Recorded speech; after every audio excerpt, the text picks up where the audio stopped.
நாளை பொங்கல் பண்டிகை கொண்டாடப்பட நிலையில் நெல்லையில் பொங்கல் பொருட்கள் வாங்க பொதுமக்கள் ஆர்வம் காட்டி வருகின்றனர். இது பற்றிய விரிவான தகவல்களை தருகிறார் நம்முடைய செய்தியாளர் நாகராஜன். நாகராஜன், பொங்கல் பெருநாள் அங்கே எப்படி களை கட்டியிருக்கிறது? உற்சாகமாக கொண்டாடப்படுகிறதா? சொல்லுங்க. கண்டிப்பாக விக்ரம், நெல்லையை பொறுத்த வரைக்கும் பொங்கல் என்பது மிக சிறப்பாக எதிர்பார்க்கப்பட ஒரு பண்டிகையாக இருக்கிறது. ஏனென்றால் இங்கு அதிகமாக விவசாயிகள் கொண்ட கிராமங்கள் அதிகமாக இருக்கிறது. எனவே விவசாயம் மண்ணை நம்பி வாழக்கூடிய இந்த உழவர்களுக்கு இந்த உழவர் திருநாள், அதுவும் அறுவடை திருநாள் மிக முக்கியமானதாக பார்க்கப்படுகிறது. இதற்காகவே அதாவது வெளி மாவட்டங்களில் வெளி மாநிலங்களில் வேலை பார்த்தாலும் இந்த பொங்கல் பண்டிகையை ஒட்டி தங்கள் சொந்த பகுதிக்கு வந்து விடுவார்கள்.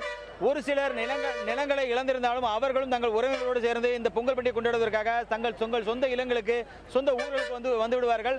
தற்பொழுது நாம் இருக்கக்கூடிய பகுதி கூட நெல்லை டவுன் மாநகர பகுதி. இங்கு அதற்கான ஏற்பாடுகள், அதாவது நேற்று முதலே இந்த மார்க்கெட்டுகள் சந்தைகளில் காய்கறிகள் வரத்தும் அதே போல கரும்பு கிழங்குகள் போன்ற வரத்தும் அதிகமாக இருந்து வருகிறது. அதை வாங்குவதற்காக பொதுமக்கள் ஆர்வத்தோடு குடும்பத்தோடு வருவதை பார்க்க முடிகிறது. அனைவருமே இந்த பொங்கலை பொறுத்த வரைக்கும் கரும்பு அதே போல பனங்கிழங்கு இந்த வீட்டுக்கு முக்கியத்துவம் கொடுப்பார்கள். அது மட்டுமில்லாது பொங்கல் பண்டிகை ஒட்டி கிழங்கு, அதாவது முழுக்க மண்ணில் விளைந்த பொருட்களை கொண்டு மட்டுமே முழுக்க பண்டிகை கொண்டாடப்படக்கூடிய பண்டிகையாக இந்த பொங்கல் பண்டிகை பார்க்கப்படுகிறது. எனவே அதற்கேற்ற போல விவசாயிகளுக்கு முக்கியத்துவம் கொடுக்கும் வகையிலும் அதே போல விவசாய பொருட்களுக்கு மக்கள் மதிப்பளிக்கும் வகையிலும் அனைத்துமே புதுமையான, அதாவது புதுசாக அந்த பொருட்களை வாங்கி பயன்படுத்துவார்கள். அதற்கான ஏற்பாடுகளும் அதற்காக சந்தைப்படுத்துவதும் அதிகமாக நடந்து வருகிறது. நாம் இருக்கக்கூடிய பகுதியில் கூட அதற்கான ஏற்பாடுகள் முழுமையாக இருக்கிறது. மக்கள் முழுமையாக அதிக அளவில் கூடி நிற்பதை பார்க்க முடிகிறது. விக்ரம், நாகராஜன், அங்கே வியாபாரம் என்பது களை கட்டி இருக்கிறது நம்மளால பார்க்க முடிகிறது. வியாபாரிகள் மகிழ்ச்சி அடைந்திருக்காங்களா? அவங்க என்ன சொல்றாங்க? போன வருடம் இருந்ததை விட இந்த வருடம் வியாபாரம் அதிகரித்திருக்கிறதா? அந்த ஒப்பீட்டளவில் எப்படி அதை பார்க்குறது?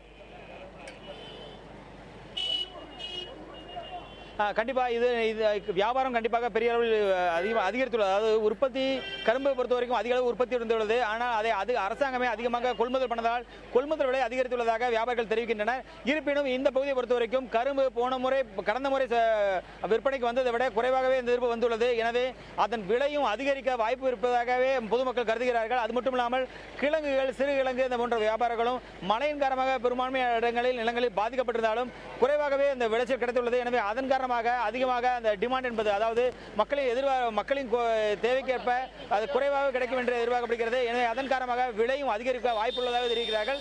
நம்மோட இந்த பகுதியை சேர்ந்த லட்சுமணன் இருக்கார், அவர்கிட்ட கேட்கலாம். சார் சொல்லுங்க, போன வருஷத்தோட இந்த வருஷம் விலைவாசி எப்படி இருக்கு? கரும்பு எந்த அளவில் இருக்கு? போன வருஷம் விலை பொருட்களுடைய விலை பரவாயில்ல, குறைவாக இருக்கிறது. கரும்பு விலை கூடுதல் தான். போன அளவுக்கு இந்த இடம் கரும்பின் விலை கூடுதல்.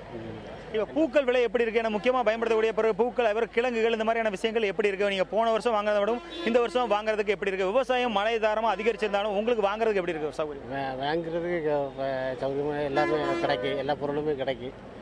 அது பூக்களின் விலை கடுமையான விலை. பூக்களை எடுத்து வாங்குறதுக்கு பூவை பார்த்து தான் வாங்க வேண்டும். தங்க விலை விற்கிறது. அதாவது பூக்கள் விலை அதிகரித்துள்ளது. ஆனால் கரும்பு ஓரளவுக்கு, அதாவது தற்பொழுது அவர் வாங்கி வைத்திருக்கும் கரும்பு, ஒரு கரும்பின் விலை 40 ரூபாய் என்று சொல்லப்படுகிறது. இந்த கரும்பு ஒட்டுமொத்தமாக 10 கரும்பு வாங்கும் பொழுது 400 ரூபாய் மதிப்பு ஆகிறது. அதேபோல 10 கரும்பு, தேனி கரும்பு, மதுரை கரும்பு 400 அல்லது 500 என்ற கட்டு தான் விற்கப்படுகிறது. கடந்த 4 நாட்கள் முன்பு 15 கரும்பு கொண்ட கட்டு 400 ரூபாய்க்கு விற்கப்பட்டது. ஆனால் தற்பொழுது 10 கரும்புகள் கொண்ட கட்டு இப்போ தற்பொழுது 400 ரூபாய்க்கு விற்கப்படுகிறது. எனவே கரும்புகளின் விலை, கொள்முதல் விலை அதிகரித்தது காரணமாகவும் கரும்புகளின் வரத்து குறைந்துள்ளதன் காரணமாகவும் இந்த அதிகமான விலை உயர்வு என்பது இருப்பதாக மக்கள் சொல்கிறார்கள். இது மாலை நேரத்தில் இன்னும் அதிகமாவதற்கான வாய்ப்புகள் இருப்பதாக கூறப்படுகிறது. விக்ரம்,